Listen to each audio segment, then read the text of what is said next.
All right, everyone. Welcome back to another episode of the 4th and 17 podcast. Yes, sir. We back. We back. Man, dude, I'm so excited right now, man. We're getting ready for the game of the year, dude. It's the Super fucking Bowl. We're here to preview the Super Bowl, man. Big time, baby. Miami. Or no, it's in Tampa. Sorry. Tampa, dude. Tampa. It's Florida. It's same shit. Don't confuse Miami and Tampa, Florida, dude. Same thing, baby. Oh my God. Hey, listen, fans, he doesn't represent all of us. That's ignorance. All right. That's ignorance. It'd be like that. It'd be like that. Hey, but listen, before we hop in and talk about the Super Bowl, I got to ask you, how's your week? How's your week going, man? Dude, it was a sad week, man. No football last week, man. Not gonna lie. I was like, what the fuck do I watch? It's like basketball game. You know, there's basketball on, but like it's not playoff time. So it's just people going through the motions and shit. But it was good. I mean, we're here now, right? Yep, we're here. It was kind of weird, dude, because we had typically in this kind of week you have like the media frenzy, but because everything was on Zoom and stuff, the excitement wasn't there. Media day, they were like talking about media day. I just see fucking Patrick Mahomes on fucking Zoom. I'm like, what the fuck is this? Yeah, dude, it was looking like a high schooler on a Zoom conference call. You saw Tom Brady little flex. This is a little bit different than the 9 other times. Like, yeah, low key flex, man. He's got to throw that in there. Yeah. But hey, listen, guys. Today we're gonna keep it purely about the Super Bowl. The biggest matchup. Hemish and I called this right, at the beginning of the playoffs. Chiefs versus the Bucks. We're excited. I think this is the matchup. So we got a lot of storylines. We're gonna give you our predictions. First things first, man. Brady versus Mahomes. Biggest storyline of the game, baby. Biggest storyline of this game, man. This is the biggest storyline of this game. We talked about Mahomes changing the guard last year, right? Becoming the GOAT. They paid him like the GOAT. Tom Brady showing up, year 43 years old, showing up saying, hey, guys, I'm still here. And I'm in a different division. I'm not just doing different this the conference, way. Different team, everything. I'm doing this Tom Brady's way, TB12 way. Ooh. So let me ask you a question, man. Let's talk about the storyline, dude. Mahomes, right, Brady. What are you seeing here? What's the storyline to you? I mean, it's twofold, right? Like Tom Brady wins. Let's talk about that, right? Yep. We already know he had 6 rings, right?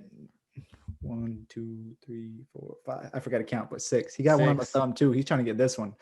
He gets 7 fucking rings. How do you not call him like probably the greatest athlete of all time, right? Because 6 is MJ, right? That's what people. That's the benchmark. They have them like together, right? I would think, but now he does it by himself. Without Belichick, there's not that many questions, right? Like he's answering all the questions. I don't know. 7. I think you have to. He may not be like that athletic, but just in terms of overall accomplished athlete, he has to be the GOAT. Like he has to be the one you talk about. So here's what I'll say, right? You made the comparison of Jordan, right? Tom, in my personal opinion, I think it's harder to win a Super Bowl. I think it's harder to win a Super Bowl. It's only one. It's one game. Like it's one game. Yeah. I think it's harder to win a Super Bowl than it is a World Series, than it is an NBA championship. So for him to have it 6 times and to only lose to the NFC East.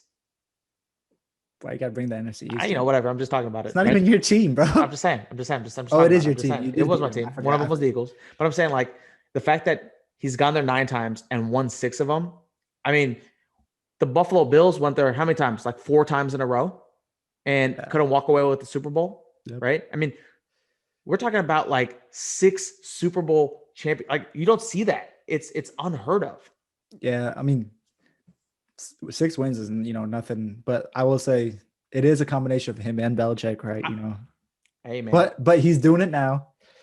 I mean, people think it's just him. He still has a really fucking good team around him. Like, this team was like a player away and Brady away. Jameis, we saw what he did last year, but Brady came in, he did his thing. But yeah, if he's able to win, we talked about, being GOAT status, but just getting that one, it kind of ups his value because people have been saying it's a lot of Belichick and not Brady. But now it's shown that, in the beginning, it might have been more Belichick.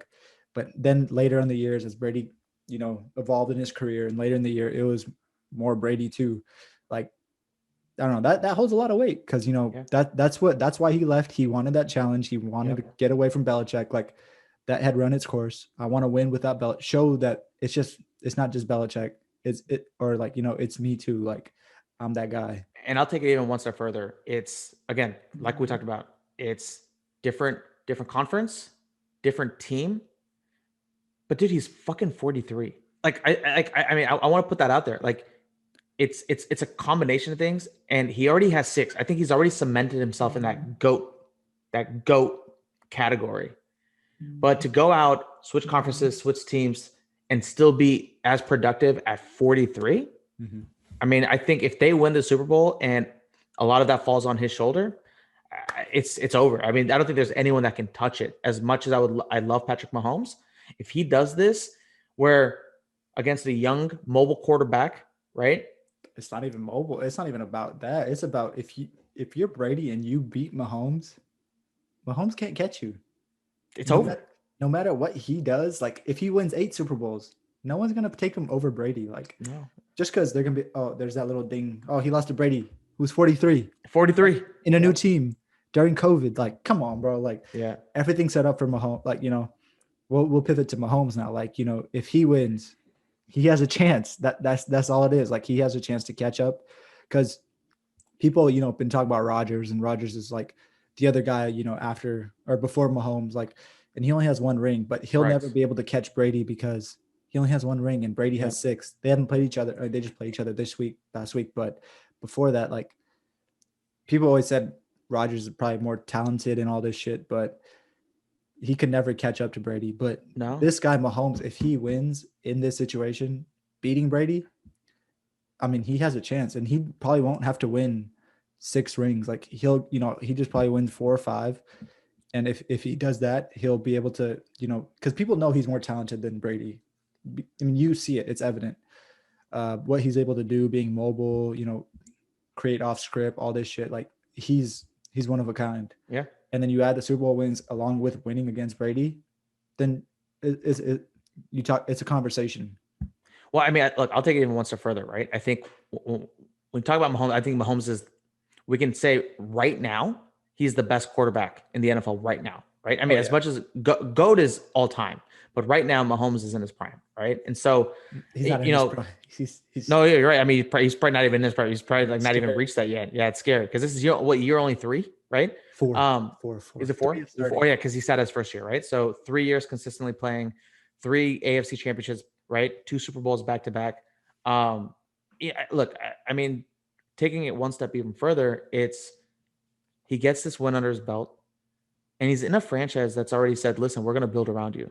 We're willing to not only pay you, but keep this foundation on both the offense and the defensive side of the ball intact, right? That type of commitment is hard to come by in the NFL. And, they're both in unison because, Mahomes, yeah, he got a $500 million contract, but that in itself, like, is a steal. Like, he's not making that much against the cap every, like, year over year. Like, correct.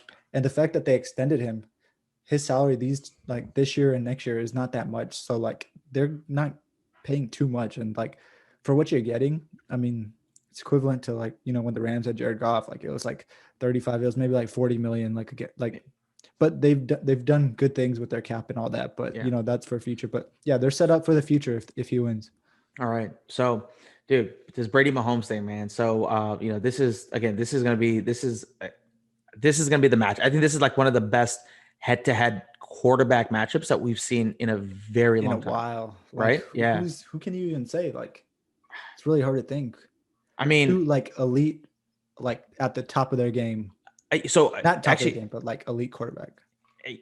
This viewers, let me know if you think I'm wrong, but it's don't say Nick Foles, bro. No, not Nick Foles. It actually takes me back to an older, aging Peyton Manning, again carried by that defense, right, in Denver, right, going up against Cam Newton. Right, coming up, Cam Newton had a lot of hype. I think he won the MVP that year. But Peyton wasn't. You said Peyton was trash that year. No, I'm not saying he was good. I'm just saying I told you he was carried by that defense. But I think, like, in terms of the names, right? No. We're talking about. But then you had Peyton Manning against Drew Brees. Yeah, that was a good one. But that was a good Super Bowl. Oh, we had I'm trying to think who else. There's nothing else like in this past decade, right? No. It's been like really either one good quarterback, which is like Tom Brady, or against I guess Aaron Rodgers, Big Ben, like when they played. Oh, when they played, that was a high But octane type of. but like you don't really get two of the like best named quarterbacks in the Super Bowl. It's very rare. Very rare. So this is, I mean, this is gonna be great. Like, Yeah. this is gonna be awesome. Yeah, it's gonna be fun to watch. All right, so storyline continues. We're going to move on. We're going to move on again. We're not going to we're not going to talk about predictions. I think as many of you who have followed us knows who both of us think are going to win this. But we're going to talk about the offensive and defensive lines for both teams. The Chiefs offensive line, Bucks defensive line. The Bucks are bringing back some heavy hitters who are hurt. You got JPP up front. Vita Vea is back. Had a huge game last week. I mean, this Chiefs O-line who's been hurt. We know Eric Fisher's out for this game. This is going to be it's going to be a bit of a struggle for the Chiefs, man. What do you think? I mean, there's going to be a lot of pressure put on Mahomes. There's always pressure on Mahomes. I know. So when you say that, like Bucks front four really, really good, right? We know they got dogs all across the board. JPP, Shaq Barrett, Sue, and they've been told this whole week, look, Chiefs are going to be injured on that offensive line. The game's going to be up to you guys to, win it. So they're going to be foaming at the mouth, trying to win this game. But you said, like, I mean, Mahomes has been dealing with this all year. Like, it doesn't surprise me. All those wow plays, they always start from Mahomes having to scramble right, and then finding Tyreek Hill or finding Travis Kelce right in the back. Like, he's done it all year. I would be worried if his injury, that turf toe, happened like last week, but he's had 2 weeks to heal from that. I think he will be good. So you add that up. I mean, I don't think it's gonna be that big of a difference. I don't know. I just like Kansas City's like offensive weapons to get open, and Mahomes not having to he'll be under pressure, but he'll be able to escape it. Like, it's really hard to get that guy down. Like, it's so hard. So here's a stat that I read, right?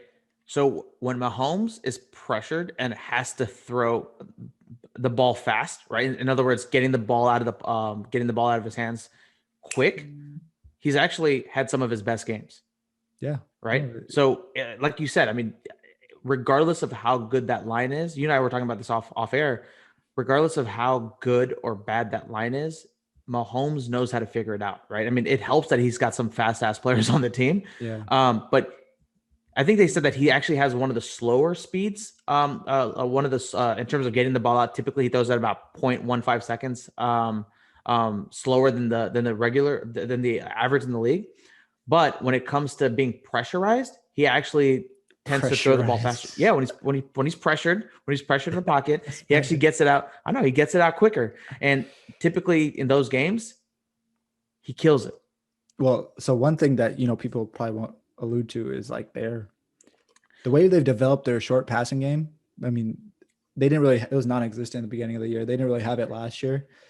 And so now they have that, and they're, like you said, able to, utilize that and beat pass rushes like this. And Mahomes, his arm is crazy talented. Like, he can throw from weird angles, weird positions, and still get it off. So yeah, that's definitely going to play a big factor in this game. Yeah, and I mean, look, and going back to the word pressurized, right? I mean, when you think about how diamonds are made, right? It's pressurized, right? It's pressurized coal. So, when Mahomes is pressurized, that's when you see the diamond games.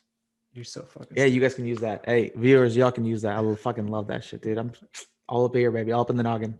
Can someone fact check that, please? So this matchup right here, right? The Bucks D, Chiefs offensive line. Let me ask you a question. Who do you think is going to have the advantage in this game? And knowing that Mahomes is back there, being able to get out of it and maneuver that, do you think that that's going to help this Chiefs? So using that as the catalyst, right? So like Chiefs offensive line or the Bucks defensive line, who's going to have who's going to need to have that bigger pressure on them to perform?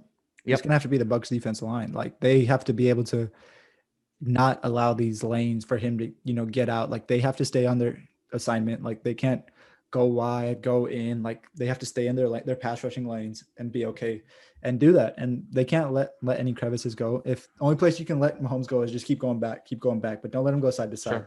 Sure.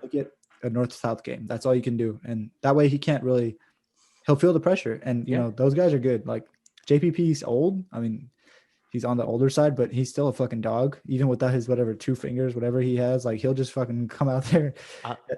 Go ahead. I want to. You brought up JPP, and actually, I saw a funny little quote from Ryan Fitzpatrick. I'm not sure if you saw this.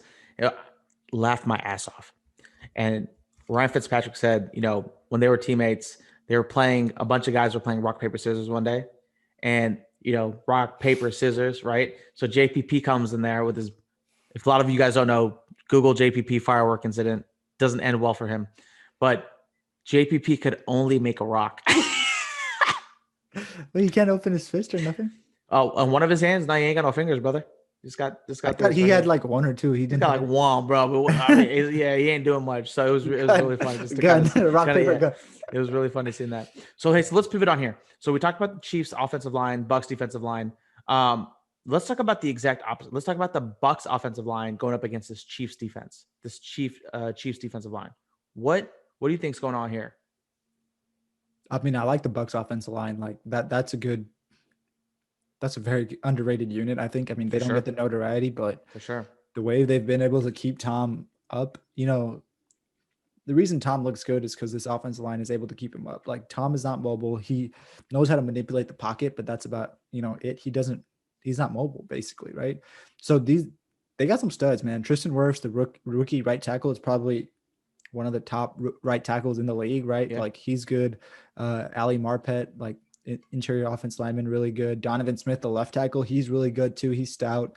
So they got some good people. And then on top of that, you know, you add in Gronk who can like block as well. Blocking. So what they've been doing is keeping an extra, you know, lineman, tight end in. So Brady's able to have that, you know, clean pocket and able to throw dimes, and he still throws dimes. And so it's funny you mentioned that. So I did see it. I saw a tweet, and I want to give credit to Ed Werder from ESPN. And check this out. This is crazy. So he said Tom Brady's completion percentage is 36% when pressured, right? And 69% when not. Yo, he's trash. Hold on. I mean, not trash, but like, you know. But it's the 33% drop off under pressure is the worst in the league. Yeah. No, so when you bring the heat, he struggles. And check this out: the Chiefs' defense had the highest pressure rate in the entire league. This is a disaster for Tom Brady. So that's exactly what I'm saying. Like, you look at the Packers game, right? I mean, we'll just go there. Like how did he throw those 3 interceptions? Right, pressure. Under pressure in his face, and he threw some stupid ass interceptions that, you know, could cause them the game, but, you know, Bucks still won because they have really good defense. So that fucked him over. I mean, so we're gonna see. One thing I know about the Chiefs, and if you've been watching them all year, you know that their defensive coordinator, Steve Spagnuolo, is very exotic with his blitzes, his coverages. Like, he knows how to bring the pressure, and he will go all out because he knows he has Patrick Mahomes on the offense and he can take risks. And because he's able to do that, dude, it's going to be hard. It's going to be, you know, Bucks offensive line, and they're going to have some good things in place to combat that, because that's going to be a dogfight. That's where the real battle is going to be. So I want to go back to their early, I think it was their week 6 matchup, right? When they went head to head. Was it week 6? No, I think when was later in the year? Like, it was like probably like week 12, something like that. Yeah, later in the year. Later in the year. All right, so Patrick Mahomes, flawless game, 462 yards, 3 touchdowns, right? Let's talk about Tom Brady. So Tom Brady actually, I mean, this team started off very sluggish. It wasn't until really the second half where they really turned things on. It's not sluggish. It's what the Chiefs did. They brought a lot of pressure. Fuck him up. And that's what I want to show. So if you look at the game, he had 345 yards, 3 touchdowns. He also threw 2 picks, right? Granted the fact that Rob Gronkowski had 106 yards. Rob Gronkowski really hasn't been a focal point of this offense, right? So this game to me doesn't really signify what's going to happen in this Super Bowl. Oh, no, right? No way. Because I think a lot of people will look back at that game and say, well, Tom Brady had a hell of a game. Yeah, he threw 2 picks, but this team can win even when Tom is not performing well, as we saw all of last week with the Packers, right? But this is a different beast. But this is a different team, right? Better defense. And again, like, yeah, wait, oh yeah. Oh yeah, and this team was kind of coasting. I mean, we talked about it all year long. Patrick Mahomes had a hell of a year this year, and we never talked about him in the MVP race. Well, they were coasting in that game too. Like they were up like what 24-17 or 17-0 or some shit like that. Like they had that they had their way. Like they took their foot off the gas pedal. I mean, like they knew what they had to do, and they thought they could get away with playing vanilla and not so exotic and stuff like that. So, like you said, that game I don't think it has too much correlation. Maybe for the Chiefs, but for the Bucks, they can see what they did in the second half and what worked, and what adjustments they need to make. Yeah, so the advantage lies with them in this game because Chiefs, you don't know if they're going to change their game plan or how much they're going to change it. Like the Bucks know they have to change their game plan, and they got to try different things. And they actually did make a comeback. So whatever the Chiefs are doing, Bucks probably have some good things they can take away from that game. But looking at I mean, we'll talk about it. I mean, I don't know how you want to go about the flow, but yeah, go. What do you want to talk next? Yeah, no. I mean, again, we'll continue on here, but it's just interesting, right? I think the dynamic between the offenses for both team and the defenses, but I mean, this is going to be it's going to be an entertaining game. I don't think this is going to be a blowout by any means. I think this is going to be a very close. I think they match up fairly well, right, on both sides of the ball. I don't know, man. Now that I'm like talking, we're talking deeper in here. Really, so like okay, so I'll say this. I think right now the Chiefs are favored by -4. If I'm not -4 or -3.5, right? It's kind of I know it's close. It's very close. Let me ask you a question. Is that what your expectation is? No. You just said that's not what you think. It's going to be high. You think the Chiefs should be favored by more? I don't know if they'll be favored by more because Tom's on the other side, and he's been there, done that. But I can see the Chiefs winning by like 7 or 10 points. Like Jesus. Okay. But, I mean, that's not that bad. It's a touchdown. Like it's a touchdown. It's a touchdown. Like Mahomes goes down, wins on a touchdown, like or something like that. Because all these things that I'm saying, and talking about pressuring Brady, like we saw it last year in the Super Bowl. Like, what did they do? Then they pressured Jimmy Garoppolo and put the game on him, and he wasn't able to deliver. And Tom's a different beast. He still can, but the fact that they're both not mobile is alarming. And you just said it. The Chiefs have the highest like blitz rate, whatever it is, like pressure rate. It's gonna definitely determine the outcome of this game. And the Chiefs, on the other hand, like their defense, they've been playing really well. Like their secondary's really been playing really good. We just saw them stop the fucking Buffalo Bills. That's true. And we don't talk about it enough, right? Like the Chiefs, like I know they're known for not having a great defense, but it's coming into its own. They got ballers everywhere. Chris Jones on the D line. You got Frank Clark, really good edge rusher. Then in the middle, you got Hitchens, and then you got Honey Badger back there, always doing his thing. Seems like to make a big play every game. Yep. And then you got the rookie L'Jarius Sneed, who's their corner. Man, he's been balling. He's been playing lights out. Probably best corner in that draft class this year. So you add all those things up, and then you add Spagnuolo in that, man. Bucks, yeah, we know they're talented on offense, right? But that defense is also damn good. Don't disrespect that defense. Yeah. I've seen it so many times come back. People always say, the offense puts up these points, but the fucking defense gets stops. Like, give credit to the defense. They show up in every fucking big game. Like, it's ridiculous. All right. So before we hop into some of the other stuff, I just really want to quickly talk about some of these injuries, right? So I looked at some of the injury reports for the Buccaneers. It looks like the Buccaneers aren't planning on having any player really out. Looks like Antonio Brown and Cameron Brate are both listed as questionable. If you follow the NFL, questionable typically means good to go. So I don't think there's any major injuries coming out of the Buccaneers camp. Now pivoting over to the Chiefs, man. The Chiefs have had some minor blows, which I think we'll see a major impact in the Super Bowl. It looks like Sammy Watkins is looking good to go, which is good. I mean, it's another weapon for Patrick Mahomes. But it looks like Willie Gay, their linebacker, and Eric Fisher, who we talked about on the offensive line, both have been ruled out. Yeah. So I think Eric Fisher is going to be a huge loss. It's going to be a huge loss. At this point, I'm pretty sure Andy has something schemed up, right? He's had 2 weeks. They play. I think he got hurt in the middle of the Bills game. Didn't really seem to affect Mahomes. Bucks pass rush is a little bit better, much better than the Bills. So we'll see. But I'm expecting Andy to come up with a good scheme, fix that up, shore that up, and then Bieniemy will do a good job too. And then Mahomes is Mahomes, man. Like he'll figure it out. Like I have faith in him to figure it out. Like, all right. So not too much effect, I think. No, I agree. I do think the Eric Fisher is a huge loss. I don't want to take anything away from that, but you're right. I mean, I think scheme is going to make a huge play. I mean, I just talked to you about the stats of Patrick Mahomes. I mean, he loves this pressure.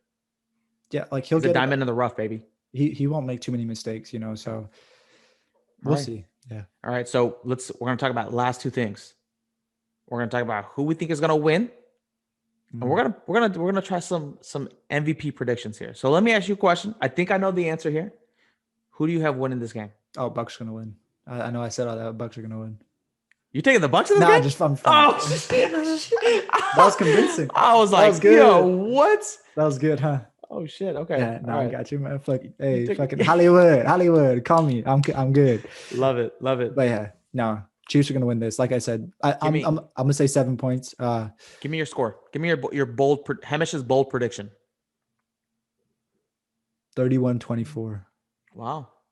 So, some points will be scored. That 55. I don't know what the over under on the score is for the game, but it's going to be a lot. But that's a lot of points. So I'm expecting, the Chiefs in the third quarter to like break the game open to like a 2-touchdown game or, 10-point game, and then the Bucks will score like a late touchdown or something, and then try to rally a comeback, similar to what they did, in the earlier game, in the first game. Yeah, because I'm expecting the Chiefs to be on their game, on their A game.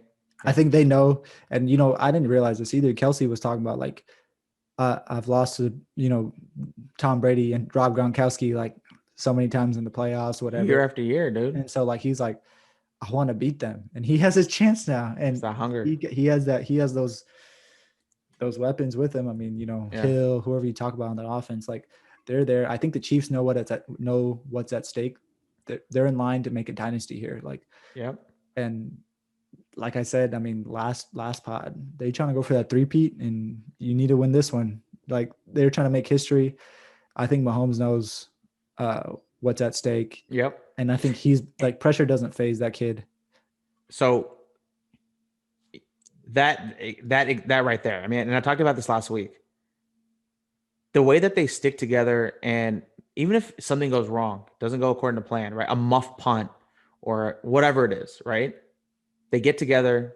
Hey, hold your head up, right? Oh, we're down. Fuck it. We still have another half to play. We have 30 more minutes left in this game. The thing about like them that's how they operate. So, a lot of teams probably say. I mean, a lot of teams say the same shit, but the only reason they believe it, they got 1-5 back there. That's right. They know the kid is going to come back. Like, I'm pretty sure the Bucks feel the same way. Like, I got Tom's going to bring us back. We're going to win this game. So I just believe the belief in Patrick Mahomes, and Patrick Mahomes' ability is much, much, greater than Tom's right now.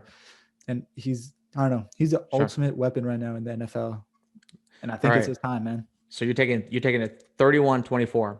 Yeah. So I'm actually kind of in a similar mindset to you. I think it's going to be roughly in that ballpark. I see this game going 24-28. That's what I see this game. So we're not far off. Why the fuck do you say 24-28? Why don't you say 28-24? What the fuck is wrong with you? 24-28. That's what I'm taking this. All right, I'm taking this 24-28. All right, that's why I'm saying this. All right. Because I think the home team is the Chiefs. So it's 24-28. I don't know how that works. I don't know how that works. 28 would be the home team. Come on, dude. I got to teach you everything, bro. Is that how it actually works? I don't know. Yeah, I think so. I'm just making this up as I go, dude. All right. So we both see the Chiefs winning this game. Very close matchups. You're a 7-point difference. I'm a 4-point difference. And I'll say this much. All right. I did personal. I put a little bit of money on this game, so I need the Chiefs to cover this. -3.5. 10 bands. 10 bands. Boy. We big here at 4th and 17, baby. These bands are made out of singles. Okay. All right. There ain't no bands here, brother. All right. So let me ask you a question. Last question. MVP prediction. Who do you think is going to win the MVP for this Super Bowl? That's tough. I mean, obviously everyone thinks, Pat Mahomes. But I'm going to say Tyreek Hill. I think Tyreek Hill is going to blow this game. He's going to have a good game. Okay.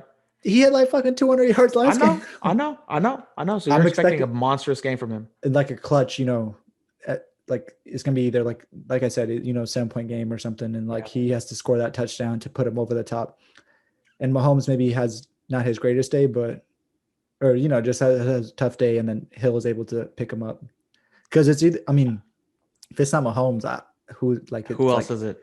Maybe running backs, but if I'm the Chiefs, I don't run the ball against this defense. Like no. I am taking Patrick Mahomes. I'll be out there and taking Patrick Mahomes. But I know, surprise. All right, But no Pat. Who you take? But so I'm actually on the same mindset as you. I think if you're gonna beat this team, it's through the wide receivers, right? I don't think the run game is really going to show up for this. It's going to have to be through the wide receivers. So, I mean, unless McCall Hardman has like a sneaky, really good game, maybe it's going to be, and it could. But I see this running through Tyreek Hill. Watch it be Sammy Watkins. Yeah, calf injury. All of a sudden, the guy goes for like 240 in the Super Bowl. I'm trying to think maybe anybody on defense, like maybe like a Honey Badger or like someone like timely intercept because if Brady plays how he did, when the Packers do some pressure at him, there's picks. There's going to be some turnovers to be had. Yeah, so, I don't know. I mean, the way I see this right now is I think this is going to be again. I mean, going back on the first matchup. I mean, Tom Brady still had 345 yards, right? 3 touchdowns. So I think the defense is going to do enough, but I think the offense is going to be the reason why they're winning the game, right? And so I think from my perspective, that's the reason why I'd rather take someone on the offensive side than the defensive side. Yeah, no, it's just I'm just thinking about. So I mean, if the Bucks win, like we didn't say that. Hypothetically, I think it's got to be somebody on the Bucks defense. I agree. Yeah, I agree. I mean, actually, I wouldn't be surprised if it's one of the corners, right? If they shut down one of these speedsters that we're talking about. Mm-hmm. But I think they have to like the person on defense has to have like a turnover, maybe a turnover, or like force another turnover, like so that's why I'm thinking JPP, like someone up front, a Vita Vea or a JPP. Vita Vea, big ass, bro. Yeah. Patrick. I don't know. I mean, like the more and more I think about it, do I think it's going to be someone on the defense for the Bucks? I don't know. I mean, I actually could see. You just said yes. No. I'm walking it through, right? All right. I look at like you're just a yes man. It's typically, okay. No. Typically defenses don't get that kind of credibility and notion to win MVPs, right? So if it's going to be from the Bucks, I mean, it's probably Tommy B. Or check this out. Playoff Lenny. Leonard Fournette. Playoff Lenny. Leonard Fournette. That's a clean ass name, man. Playoff Lenny. Yeah, Leonard Fournette. Yeah, he could. I mean, we'll see. All right, so hey guys, we're gonna wrap things up here. Y'all know what to do. Follow us on Instagram, Twitter at 4th and 17. Yes, sir. Like, subscribe, follow. Hit the like button. We're on YouTube. Got videos coming. We popping. Spotify, Apple. Hey, there's no excuse for you to not listen to us. We got some fun, exciting stuff for y'all. Super Bowl Sunday. Next week we're gonna have 2 features. We're gonna talk about purely just the Super Bowl, and then we're gonna hop into the off-season work, ladies and gentlemen. Yes, we're gonna start talking about the news around the league. Okay, big moves coming. Coming. That's right. It's the 4th and 17 podcast. Peace.